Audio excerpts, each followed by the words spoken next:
વડોદરાને પ્રદૂષણ મુક્ત બનાવવા માટે પાલિકાએ એક નવતર પ્રયોગ હાથ ધર્યો છે।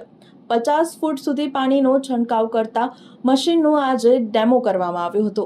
વડોદરા શહેરમાં વધતા જતા પ્રદૂષણને નિયંત્રણમાં લેવા માટે વડોદરા મહાનગરપાલિકા દ્વારા નવતર પ્રયોગ હાથ ધરવામાં આવ્યો છે। હાલમાં હવામાં રહેલા પ્રદૂષણને ઘટાડવા માટે 50 ફૂટની ઊંચાઈ સુધી પાણીનો છંટકાવ કરી શકે તેવું વિશેષ મશીન આજે લાવવામાં આવ્યું છે। આજે ડેમોન્સ્ટ્રેશન તેનું કરવામાં આવ્યું હતું। તાજેતરમાં જ શહેરના AQIમાં ઘટાડો નોંધાતા પ્રદૂષણનું પ્રમાણ વધ્યું હોવાનું સામે આવ્યું છે, જેને ધ્યાનમાં રાખીને વડોદરા મહાનગરપાલિકાના સોલિડ વેસ્ટ મેનેજમેન્ટ વિભાગ દ્વારા આ નવી ટેકનોલોજી અપનાવવાનો પ્રયાસ કરવામાં આવ્યો છે। આ મશીન હવામાં ફેલાયેલા ધૂળના રજકણોને નીચે બેસાડવામાં મદદરૂપ થશે। આ ઉપરાંત વૃક્ષો ઉપર પાણીનો છંટકાવ, રોડ ડિવાઈડરની સફાઈ માટે પણ તેનો ઉપયોગ કરી શકાશે।